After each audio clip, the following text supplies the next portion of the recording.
Happy holidays, everybody. It is the post-game edition of It's Always Game Day in Cleveland. He's Daryl Ryder. I'm Andy Baskin. Today's game against the Houston Texans, and wow, what a game. We are brought to you locally by our friends at Smiley One and Bryant, Northeast Ohio's premier heating and cooling service. Daryl, Happy New Year to you coming up here, but more importantly, Merry Christmas. Look at you. You're like the Bing Crosby of podcast right now. I'm ready to go. Happy holidays to everyone out there, whatever it is you celebrate. I celebrate Christmas. I know you celebrate Hanukkah, which I believe is come and gone, we right? celebrate everything in my house. I have the happiest kids ever. So we went from 8 crazy nights to 8 crazy clinch scenarios to no clinch scenarios for the Browns. But man, what a performance by Amari Cooper and the Browns down in Houston as they take the boots to the Texans. The game not nearly as close as that final score of 36-22 made it appear, as Houston got a couple of fourth quarter touchdowns there that forced Kevin Stefanski to put his starters back on the field. Man, just nothing comes easy to this team this year, Andy. I mean, they couldn't even blow a team outright. They lose Dustin Hopkins to injury. Corey Bojorquez is banged up. I mean, Zadarius Smith, we'll see what happens with him. He went off in the final minute of the game. But the bottom line is it's win number 10. The Browns are a win Thursday night over the New York Jets away from clinching their second playoff berth in 4 years. Congratulations to Amari Cooper, the single game franchise record in this game. 265 yards, I think, was the grand total when it was all said and done. What a performance for Amari Cooper. He and Joe Flacco look like they've been playing together for decades. They really do. And, Amari's been fantastic. He joined some elite company today. Not only does he break Josh Gordon's single game receiving record with that performance today, 265 yards, 2 touchdowns, and a 2-point conversion, but he also eclipsed 1,200 yards receiving. As I pull up the note on my phone here, he joins Josh Gordon, who has the all-time team record of 1,646 in a season, Braylon Edwards, 1,289, that came in 2007, and Webster Slaughter, 1,236 in 1989. Amari Cooper is the 4th Browns receiver to eclipse 1,200 receiving yards in franchise history. He will have, when it's all said and done, 2 of the top 6 receiving seasons in franchise history. And considering the Browns gave up, a 5th-round pick to take him off the Dallas Cowboys' hands and his salary, I mean, that just an incredible pickup by Andrew Berry last year. And what a game for Amari. It started right out of the gate, right, with that big 50-plus yard bomb down the field. 56 yards, got him down to the 6-yard line, set up the first touchdown, and then he fights through a pass interference penalty to haul in a 75-yard touchdown. He also had a 7-yard touchdown, caught a 2-point conversion, and then Kevin Stefanski pulled the starters. Then Houston made it a much closer game, so Kevin Stefanski had to put Joe Flacco and the starters back on the field. And what does Amari Cooper do? He breaks the record, converting a 4th and 7 with a 13-yard grab. How about that? And it was a nice tiptoe catch to keep him in bounds. You know, it's interesting, though, when you look back at the entire game, one of the unsung plays was the very first play of the game for the Browns. To be able to have Pierre Strong run it back almost 40 yards on the kickoff, it's just something, it's so unusual to see that now. And I really thought that set the tone for the offense as soon as they walked out on the field. But it was not a good day for special teams outside of that. Yeah, I mean, that was the only special teams highlight. They give up a 98-yard kickoff return for touchdown, which, bad enough, that cost them 7 points. Even worse, that's what caused Dustin Hopkins' hamstring injury, because he was trying to pursue on that kickoff return. And then Corey Bojorquez, who had to take over kickoffs, he got hurt on a kickoff return as well, to the point of D'Anthony Bell ended up having to handle kickoffs, and no emergency kicker, which ended up costing the Browns about 7 points, Andy. They had to go for 2 on their final 3 touchdowns. They converted 2 of the 3. Amari Cooper had the last one on the catch from Flacco. You had Kareem, I think it was Kareem Hunt, or no, DTR, I'm sorry. DTR ran the first 2-point try in. Jerome Ford came up short. Kareem Hunt had a touchdown run. He continues to lead the team in touchdowns as well. David Njoku a touchdown catch as well as he continues his connection with Joe Flacco. So offensively, things were great. Special teams, awful. And then defensively, up until the fourth quarter, things were fantastic. And then, of course, Jim Schwartz is not going to be happy that he had to put the starters back on the field in the fourth quarter because, again, Zadarius Smith ends up getting banged up there in the final minute. All right, so let's just kind of look at the weekend as a whole, and we'll get back into the game for a second. There were 8 scenarios for the Browns to get into the playoffs. 7 of them had to deal with the Steelers losing yesterday, and it was over before the day even started because they needed the Bills to lose too. Yeah. Of the 8 things that could have put them in the playoffs, they all failed on Saturday. So you knew going into the game today, it was just like go out there and win, and then let's see what happens for next week. Well, and then Browns fan was rooting for the Steelers to win. And like I open up X during the Steeler game and I'm seeing all these, fans lamenting the fact that they're rooting for the Steelers to win this game. And I'm thinking to myself, what the hell are you people doing? You need Where did the that Steelers come from? You've got some weird, you're on the wrong X then. Well, ever since Elon Musk bought that platform, it's been terrible. I mean, between the anti-Semitism that's on there and the other nonsense that's on there, I mean, it's a horrible platform to be on. I wish Threads would take over, but Threads just hasn't.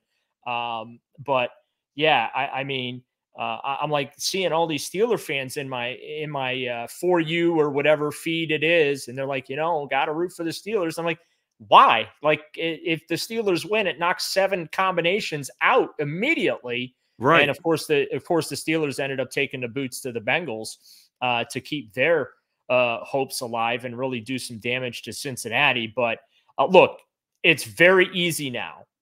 Win Thursday night against the Jets, and they're in. Plain and simple. Okay. But it also, we got to mention and give Kevin Stefanski some love here.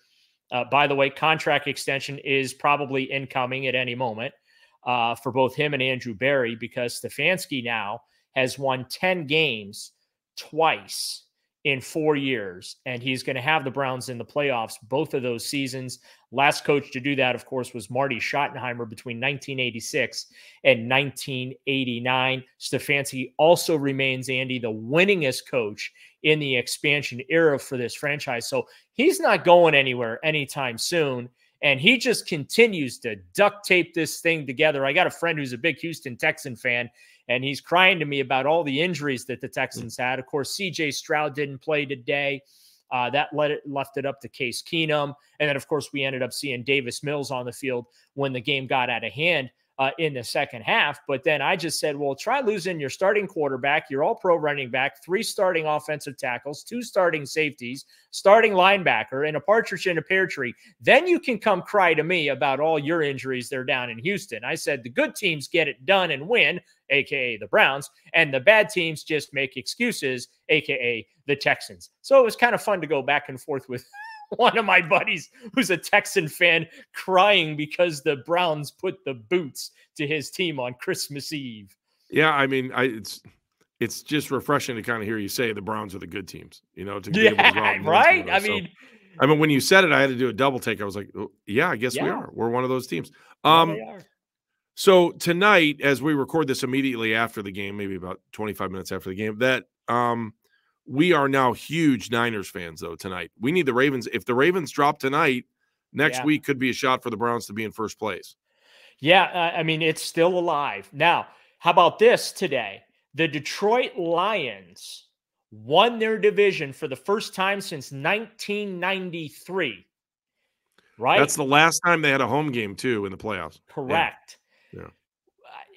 I'm not saying, I'm just saying it's a real possibility here, Andy. If the 49ers can beat the Ravens on Sunday Night Football, and then that sets things up for the Browns potentially to control their destiny down the stretch and chase the Ravens down and win this division. It would obviously pull Cleveland within 1 game of first place in the AFC North. But man, what a story that would be. All the injuries the Browns have had, and they could come back and, I mean, conceivably win this division heading into what will be week 17. That's just incredible think about. Now, do I think that they're going to come back and win the division? Probably not. The odds, I feel like, are still against them there. Here's where it's interesting, though, Daryl. Look, they have a tough game against the Niners, right? Yeah. Then you've got a tough game against Miami. Yep.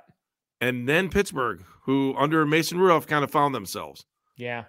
Yeah, I mean, I'd love it to come down to the final game of the season. And could you imagine Browns fans having to sit and cheer for the Steelers the last week of the year? Oh, well, hey, they were willing to cheer for them on Saturday. So, yeah, I can't imagine the Browns fans having to cheer for the Steelers, because apparently, according to my feed on X, there were a lot of Browns fans cheering for the Steelers. I couldn't believe it. Like, what happened to you people? I thought you were smart football fans. Like, you know that you have a better chance to clinch your playoff berth this weekend if Pittsburgh can win. But, of course, as you mentioned, Buffalo ended up beating the Chargers because, you know, the Chargers are still the Chargers, right? They went chargering on their home field and lost to Buffalo in the final couple of minutes there. Yeah, I mean, there were really two things that we needed to not happen on Saturday, and they both happened. And they both happened, right?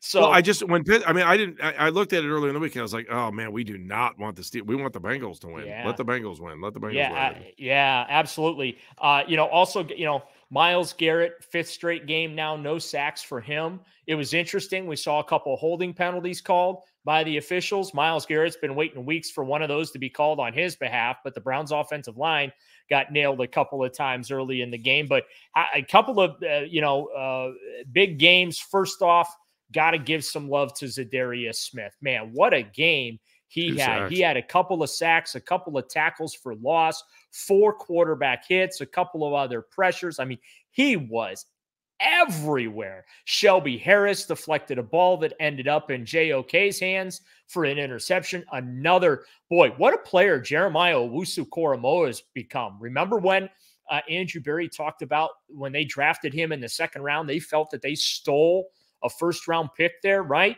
And we started to see some glimpses from him, but we weren't seeing it consistently enough. But man, what a player JOK has really turned into for the Browns. I'm still trying to, I mean, he has played great, and you kind of knew today was kind of custom built too for Zadarius Smith and JOK, especially because of the way the Texans are all, we knew with Case Keenum, they're going to try to go down the middle field. And Jeremiah Owusu-Koramoah was up for the task today. There's no question. Oh, yeah, 100%. And again, defensively, they played a really great game until those final 2 drives in the 4th quarter. And also, it didn't help that the special teams unit also gave up an onside kick. Again, we mentioned earlier what a terrible day it was for Bubba Ventrone and his special teams unit. They had a couple of breakdowns, very uncharacteristic. And again, you lost your punter, you lost your kicker. So yeah, pretty terrible Christmas Eve there. You got a big old lump of coal in the stocking when it comes to special teams. But everyone else, man, I thought that they played really well. Took the foot off the gas a little bit there in the 4th quarter with it 36-7. The game wasn't nearly as close as the final score of 36-22 would indicate, but Houston did have the ball outside of the 2-minute warning with a chance to pop down the field and make it a 1-score game. And that right there was a byproduct of the Browns not having an emergency kicking plan. I got a lot of people on X coming at me because I was critical of the team for not having an emergency kicking plan. But Andy, they always have an emergency kicker. They always have a plan in place. So I was surprised in the first half that Bojorquez didn't take the extra point when they went for 2. Right. To me, and so I talked to Jamal White about that after the game. He goes, no. He goes, 2 things that maybe you don't understand. One, the punter doesn't take extra points in practice just to practice, which they should, don't you think? The other thing is, he said, you look at Hopkins and why he got hurt, he just doesn't have to make plays like that. Well, they're not running in practice. I don't know. Tell me he's not on the treadmill. Yeah, he shouldn't have been in a position to have to try and make a play like that. But the reality is that breakdown led to the kicker getting hurt, just like the defensive breakdowns led to Zadarius Smith getting hurt late because he was supposed to be on the sideline. I mean, there was even a shot where Amari Cooper was asking Kevin Stefanski if he could be out there just so he can catch the one ball and get the record. And Stefanski's like, absolutely not. And then lo and behold, 15 points later, Stefanski's got to put the starters back on the field on both sides of the football because they just, couldn't finish it out. So yeah, Kevin was content with him not breaking the record. And yeah. I also thought it was interesting that when Joe Flacco went back out on the field, those guys all clearly knew the record was on the line, and that Flacco talked about that after the game. And I was like, this is refreshing that we all see this. We all wonder about that stuff. And do they really know? And yeah, Joe knew. They know. And he admitted, I got to tell you, I love Flacco. He's honest. At least I think he's honest. He's just there's so much confidence when he rolls out on the field. Even today, he threw 2 interceptions. One, we know why at the end of the first half. I mean, that was points on the board if you have a kicker. Again, I'm not really they left 7 points out there because they didn't have a kicker. And then, I'm not going to get upset at the 2 picks. The deep ball he was trying to hit Marquise Goodwin because, look, I mean, Houston's secondary was beat up, so he was trying to attack the secondary with the deep ball. It worked twice before. You had the 50-plus bomb to Amari Cooper and then the 75-yard touchdown bomb to Amari Cooper. So why not take another shot down the field? It was a punt, whatever, right? I'm not going to get upset about that. And I'm sure not going to get upset about a meaningless interception at the end of the first half where you were unable to kick a field goal to extend your lead before the break, yet you were stuck going for it there. And so I don't hold those interceptions against him. You see what I'm saying? Like those picks didn't change any momentum in the football game. The touchdown they gave up on the 98-yard kickoff return felt like for like 2 seconds it was going to change the momentum in that game when it was 14-7. And especially when we learned that Dustin Hopkins pulled his hamstring on the play. And then the other point where you thought where the momentum might change is after the onside kick, Houston goes down, they score the touchdown, they get within 36-22. You're sitting there thinking, don't tell me this, it's 4.5 minutes to go. The Browns leads 14 points. And unfortunately, we've seen plenty of times in the expansion era where the Browns have been up 14 points late in the fourth quarter, blown those leads, and lost the football game. But again, they made just enough plays. Them converting that fourth down, Flacco to Cooper to set the receiving record, not only extended that drive, Andy, but allowed them to take about another 90 seconds off the clock, which was very, very valuable. And Houston got it back down 2 touchdowns, I think, with around 2:15, 2:20, 2:15, something like that on the clock. So that fourth down conversion that gave Amari Cooper that record actually was a pretty critical play because it came on 4th and 7 and it converted it to allow them to chew another 90 seconds or so off the clock and get them closer to the 000s. All right, Daryl, let me ask you this: a waste of time to look at the playoff picture right now, or do we just wait for our next podcast?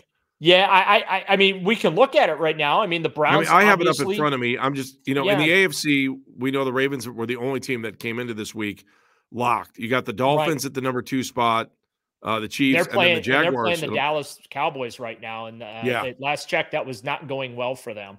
So, but when you look at this playoff picture right now, the Browns stand pat. They are the number 5 seed, the top wild card. And they are on pace to play whoever wins that AFC South division. Like, that's just the way this thing seems to be shaking out for the Browns, unfortunately, where unless they can come back and beat, take this division from the Baltimore Ravens, it seems like that it's going to, the Browns are going to have to play on the road. But good sign today, the defense showed up on the road, and that's something that hasn't happened a whole lot this season. So again, I think the other storyline that we go into this week is it is a short week. I'm assuming does the team have the day off tomorrow, Daryl?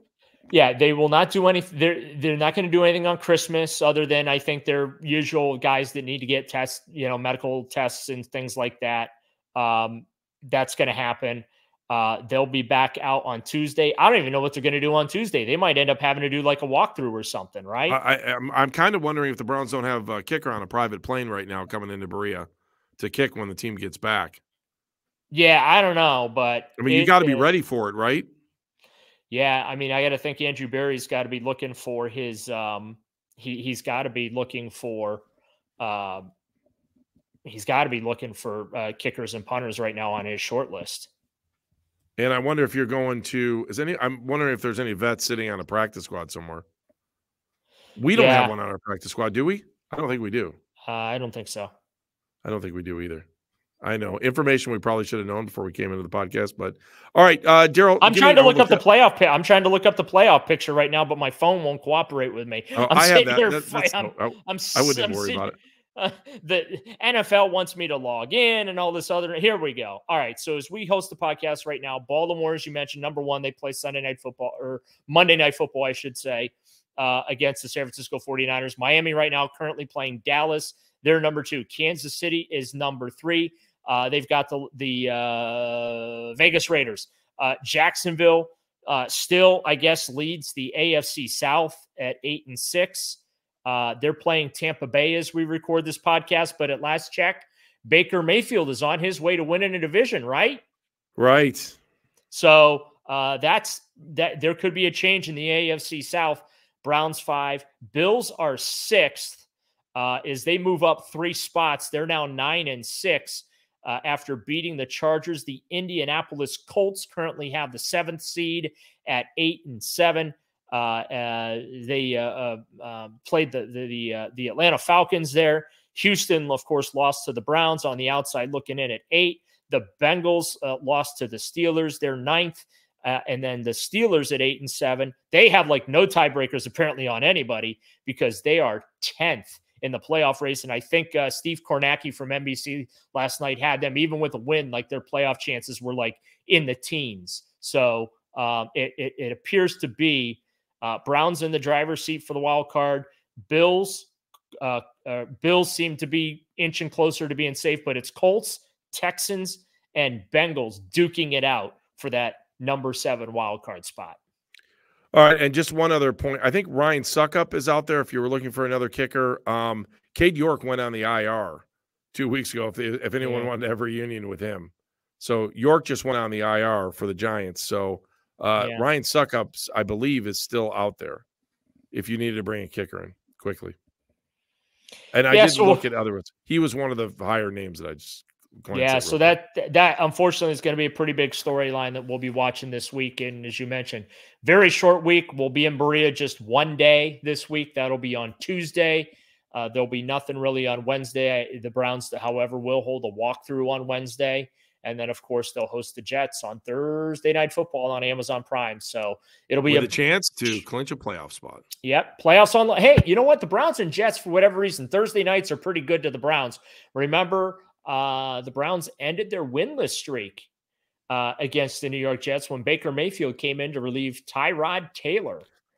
And we'll forget about the last time we played against the Jets, although that quarterback's been pretty good for us. But that wasn't on a Thursday night, though. That's why I said. No, and by the way, Browns-Jets, the very first Monday Night Football game, Homer Jones with the run back in that historic game. And by the way, the Jets came back and sniped the Washington Commanders at the gun today with a 50-plus yard field goal. Boy, what a dumpster fire in Washington, D.C. is that team is falling apart. Riverboat Ron has hit the iceberg, and that ship is sinking soon. So I don't know. Are you trying to break our producer's heart? Is that what you're trying to do? I think by burying the Commanders. Meredith Kane, I have your back on this. I think he needs to be more sensitive on a holiday weekend. I think our lovely producer, Meredith, would celebrate a house cleaning in Washington, which, by the way, I think is forthcoming. All right. Well, I got to go clean house before I get home. Daryl, Merry Christmas. That's what happens. Mary and Daryl at the same time. Merry Christmas to you and to everybody that's been watching on YouTube. We really, really appreciate you and listening on the Odyssey app as well. For our amazing producer, Meredith Kane, who I have your back today, just so you know that Daryl didn't. Remember that in the next podcast. You good, Daryl? Okay, good. It's always game day in Cleveland. Thanks for listening and watching.